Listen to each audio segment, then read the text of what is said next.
Yes, hello mga ka-Gsak, good afternoon.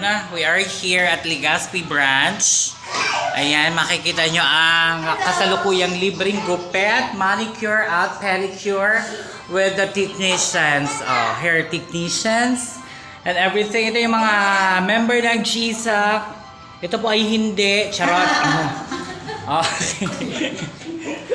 Ayan po ang ating mga member na nagpapaganda na kanilang mga kuko. At yun pa si Donya.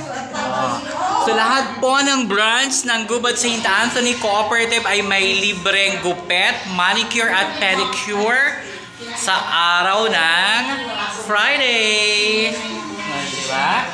So yan mga ka-Gsak, that is my update for the day. Sa celebration kang Cooperative Month only here at Gsak. Bye!